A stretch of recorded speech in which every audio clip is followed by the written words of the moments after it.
بسم اللہ الرحمن الرحیم۔ السلام علیکم دوستو، دنیا بھر کی خبروں میں آج آپ سنیں گے، لیکن اس سے پہلے اگر ہو سکے تو لائک اور سبسکرائب کا بٹن ضرور دبا لیں۔ شکریہ۔ انڈیا اور امریکہ کے درمیان صرف 2 سال میں حالات بالکل بدل چکے ہیں، جو کہ حیران کن ہیں۔ 2 سال پہلے انڈین وزیر اعظم نریندر مودی کا وائٹ ہاؤس میں پرتپاک استقبال کیا گیا تھا۔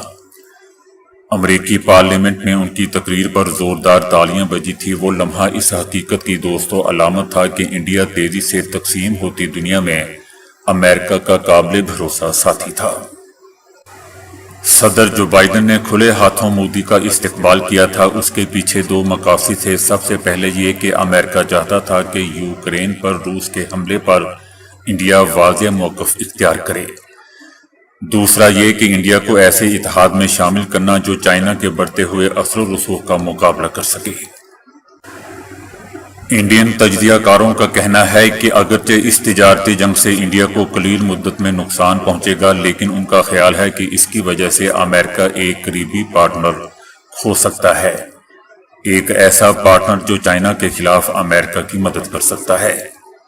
اس میں کوئی شک نہیں دوستو کہ ٹرمپ کا فیصلہ انڈیا کے لیے بڑا ایک دھچکا ہے، لیکن لگتا ہے کہ انڈین برآمد کنندگان پہلے ہی اس کے اثرات کے لیے تیاری کر رہے تھے۔ Federation of Indian export organisation نے اس فیصلے کو انتہائی حیران کن قرار دیا ہے۔ تنظیم کا خیال ہے کہ ٹیرف کے فیصلے سے امریکہ کو انڈیا کی کل برآمدات کا نصف سے زیادہ متاثر ہوگا۔ امریکہ کو انڈیا کی برآمدات میں 40 سے 50% تک کمی واقع ہو سکتی ہے۔ انڈین تھنک ٹینک نے حکومت کو مشورہ دیا ہے کہ انڈیا کو پرسکون رہنا چاہیے، اسے سمجھنا چاہیے کہ خطرے یا عدم اعتماد کی صورتحال میں بامعنی بات چیت نہیں ہو سکتی۔ لیکن دوستو آپ جانتے ہیں کہ انڈین حکومت نریندر مودی سمیت سب بیوقوف ہیں۔ یقیناً وہ ایسا فیصلہ کریں گے جو انڈین عوام کے گھٹنوں میں بیٹھ جائے گا، اور آپ جانتے ہیں کہ انڈین معیشت پہلے ہی مردہ ہو چکی ہے، جبکہ نریندر مودی کی حکومت اس کو اور مردہ کر دے گی۔ لگتا ہے کہ انڈین حکومت نریندر مودی سمیت اپنے خارجہ پالیسی کے فیصلے ٹاس کے ذریعے کرتے ہیں۔ یہ دوستو میں نہیں کہہ رہا، انڈین ہی تجزیہ کار کہتے ہیں کہ نریندر مودی کی سرکار اپنے فیصلے گیمبلنگ کے ذریعے کرتے ہیں۔ کچھ تجزیہ کاروں کا خیال ہے کہ ٹرمپ کا غصہ یوکرین میں جنگ بندی کروانے میں ناکامی کی وجہ سے بھی ہے۔ الیکشن سے پہلے صدر ٹرمپ نے دعویٰ کیا تھا کہ وہ روس اور یوکرین کے درمیان جنگ 24 گھنٹوں کے اندر روک دیں گے۔ انہیں حلف اٹھائے 7 مہینے ہو چکے ہیں، لیکن یہ ممکن نہیں ہو سکا۔ صدر ٹرمپ کو ایسے میں انڈیا آسان ہدف بن گیا ہے۔ تجزیہ کاروں کا کہنا ہے کہ انڈیا کو نقصان ہوگا، لیکن امریکہ کو زیادہ نقصان ہوگا، کیونکہ انہیں لگتا ہے کہ ٹرمپ کی خارجہ پالیسی انڈیا کی تئیں غلط سمت میں جا رہی ہے۔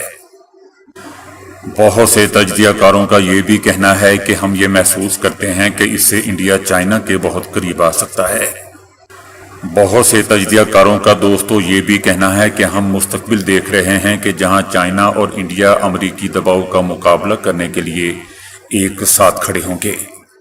اور قابل ذکر بات دوستو یہ بھی ہے کہ وزیر اعظم Narendra Modi Shanghai cooperation organisation conference میں شرکت کے لیے چائنا جا رہے ہیں، اور ان کا ارادہ شی جن پنگ سے بھی ملنے کا ہے۔ ایسا لگتا ہے کہ صدر ٹرمپ کے دوسرے دور میں انڈیا کے لیے ریڈ کارپٹ نہیں بچھایا جائے گا۔ برازیل کے بعد اب انڈیا کو بھی کل 50% ٹیرف کا سامنا ہے۔ وائٹ ہاؤس کا کہنا ہے کہ اس کی وجہ انڈیا کی طرف سے روسی تیل کی مسلسل درآمد ہے۔ صدر ٹرمپ کا کہنا ہے کہ انڈیا کی طرف سے روسی تیل کی مسلسل درآمد سے روس کو تنہا کرنے کی امریکہ کی کوششیں کمزور پڑ رہی ہیں۔ انڈیا نے اس اعلان پر ایک کمزور سا رد عمل بھی دوستو دیا ہے۔ انڈین وزارت خارجہ نے اس فیصلے کو نامناسب اور بے بنیاد قرار دیا ہے۔ یہ سمجھنا بھی دوستو بہت ضروری ہے کہ صدر ٹرمپ کے دوسرے دور میں امریکی سفارتکاری کی نوعیت مختلف ہے۔ اس بار صدر ٹرمپ اپنے سفارتکاری کا رخ تجارت کی طرف موڑ رہے ہیں۔ صدر ٹرمپ نے ماضی میں بھی کئی ممالک کے معاملے میں جلد بازی میں فیصلے لیے اور بعض میں انہیں تبدیل بھی کیا۔ کئی بار ان کے بیانات کا مقصد صرف مذاکرات میں دباؤ پیدا کرنا ہوتا ہے۔ انڈین تجزیہ کار اپنی بیوقوف حکومت کو چائنا اور انڈیا کے درمیان مضبوط تعلقات پر زور دے رہے ہیں تاکہ وہ صدر ٹرمپ جیسے دباؤ سے نمٹنے کے قابل ہوں۔ وہ دھکے دے کر وزیر اعظم نریندر مودی کو چائنا کی طرف بھیج رہے ہیں۔ شاید پی ایم مودی کا چائنا کا ممکنہ دورہ اس سلسلے میں بہت اہم بھی ہو سکتا ہے۔ لیکن دوستوں، انڈین تھنک ٹینک کو یہ بھی خطرہ ہے کہ نریندر مودی اپنی بیوقوفیوں سے چائنا سے بھی دور ہو سکتا ہے، کیونکہ وہ سمجھتے ہیں کہ یہ انڈیا کے لیے بہت ہی نازک مرحلہ ہے، نازک دور ہے، کہیں نریندر مودی کوئی بیوقوفی نہ کر آئے۔ اگرچہ دوستوں موجودہ امریکی خارجہ پالیسی محض تجارت کے ذریعے دوستوں پر دباؤ ڈالنے کی حکمت عملی ہے، ماہرین کا تو یہ بھی خیال ہے کہ اگر روس جنگ بندی پر رضامند ہو جاتا ہے تو تعلقات دوبارہ بحال بھی ہو سکتے ہیں۔ لیکن سوال یہ ہے کہ کیا ٹیرف وار ایک حقیقی پالیسی ہے یا ٹرمپ اسے سودے بازی کے طور پر استعمال کر رہا ہے؟ انڈین تھنک ٹینک کا کہنا ہے کہ ہمیں یہ دیکھنے کے لیے انتظار کرنا ہوگا کہ آیا ٹرمپ واقع انڈیا پر 50% ٹیرف لگاتے ہیں یا نہیں۔ یہ اضافی 25% ٹیرف 27 تاریخ سے نافذ العمل ہوگا اور دونوں ممالک کے درمیان اگلی تجارتی بات چیت اس سے چند روز قبل ہونے والی ہے۔ لیکن دوستوں، ان کو پتہ ہونا چاہیے کہ صدر ٹرمپ دستخط بھی کر چکے ہیں، ایگزیکٹو آرڈر پر دستخط بھی کر چکے ہیں۔ اس سب کے درمیان دوستوں، جو چیز انڈیا کو مزید پریشان کر رہی ہے وہ ہے کہ امریکہ کی پاکستان کے ساتھ بڑھتی ہوئی قربت۔ ایسا لگ رہا ہے کہ پاکستان کے ساتھ ایک لین دین پر مبنی رشتہ دوبارہ ابھر رہا ہے۔ تجزیہ کار لین دین کے معاملے پر ٹرمپ کے خاندان کے مبینہ کرپٹو کاروباری مفادات اور پاکستان میں تیل کی تلاش کے اچانک ذکر کی طرف اشارہ کرتے ہیں۔ تجزیہ کاروں کا یہ بھی کہنا ہے کہ پاکستان کو اہمیت دینا بھی انڈیا پر دباؤ بڑھانے کی کوشش کا حصہ لگ رہا ہے۔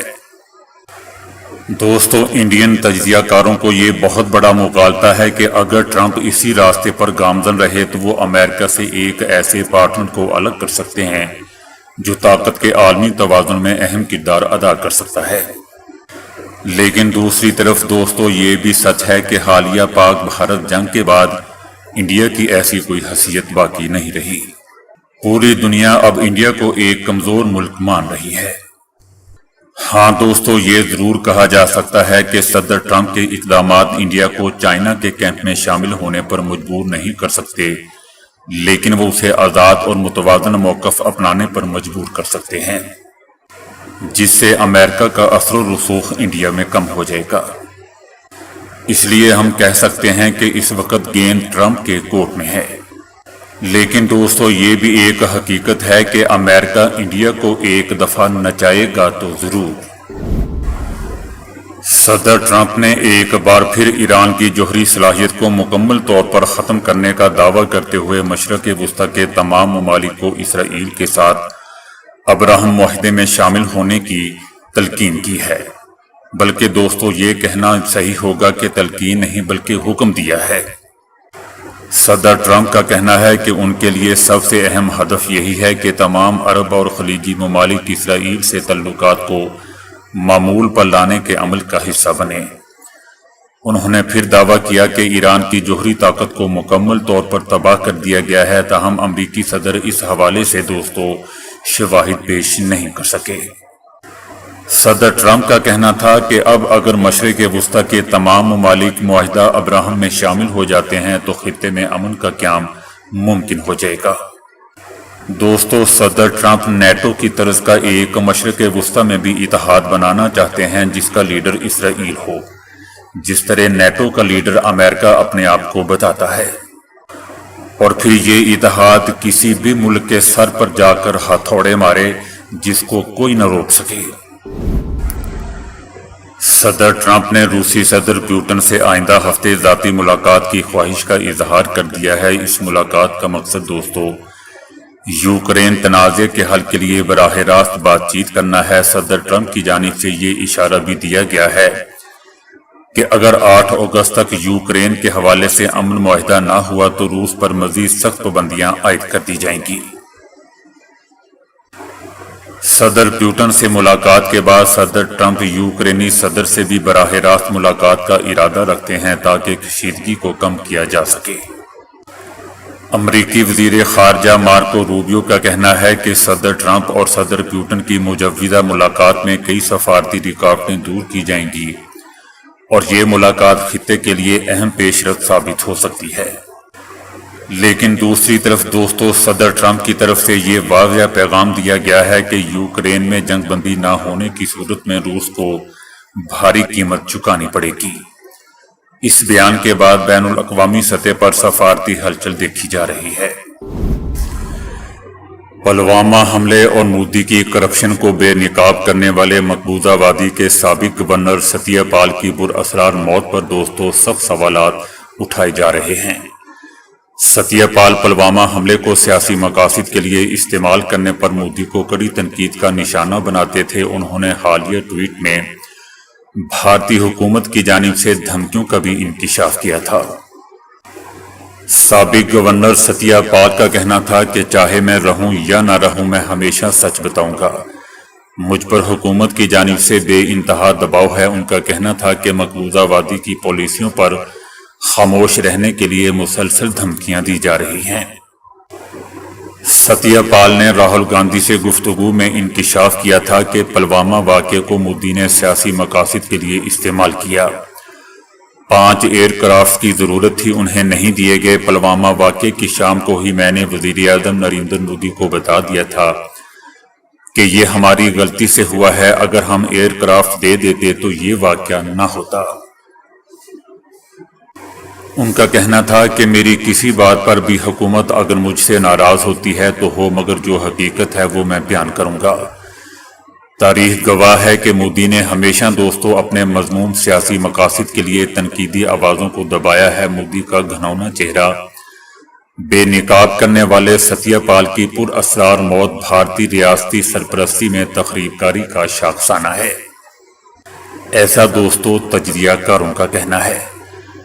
اس سے پہلے بھی بھارتی ریاست سرپرستی میں تنقیدی آوازوں کو بربریت کا نشانہ بنایا جا چکا ہے، اور یہ ہم نہیں بلکہ پوری دنیا جانتی ہے۔ نیپرا نے ملک بھر کے صارفین کے لیے سماحی ایڈجسٹمنٹ کی مد میں بجلی 1.90 روپے فی یونٹ سستی کرنے کی منظوری دیتی ہے۔ نیپرا کے فیصلے کے مطابق سماحی ایڈجسٹمنٹ میں بجلی کی قیمت میں کمی کا فیصلہ وفاقی حکومت کو بھیج دیا گیا ہے، اور یہ کمی دوستوں اپریل تا جون 2025 کی سماحی ایڈجسٹمنٹ میں منظور کی گئی ہے۔ نیپرا کا کہنا ہے کہ بجلی صارفین کو کمی کا 55 ارب 87 کروڑ 40 لاکھ روپے کا ریلیف ملے گا۔ پاکستان تحریک انصاف کی جانب سے 9 مئی مقدمات میں سزا کے بعد خالی نشستوں پر ضمنی انتخابات کے بائیکاٹ کا فیصلہ کیا گیا ہے۔ دوستو ویسے مجھے اسٹریٹجی کی سمجھ نہیں آئی کہ 8 فروری کو انہوں نے زورو زور انتخابات میں حصہ لیا تھا،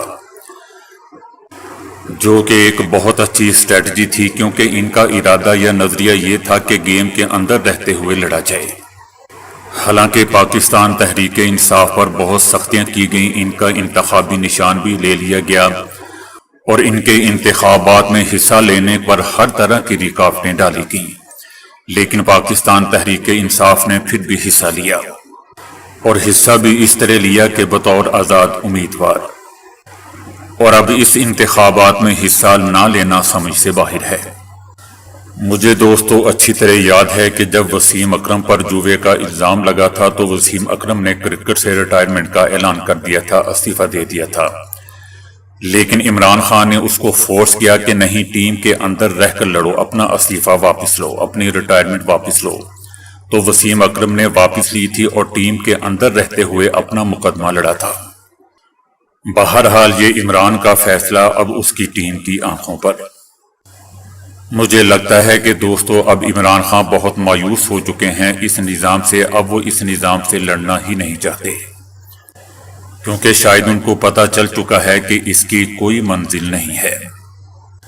یہ نظام ایسے ہی چلنا ہے، ایک فوجی ریٹائر ہو جائے گا یا ایک آرمی چیف ریٹائر ہو جائے گا، دوسرا آ جائے گا اور وہ بھی اسی نظام کو تھامے گا۔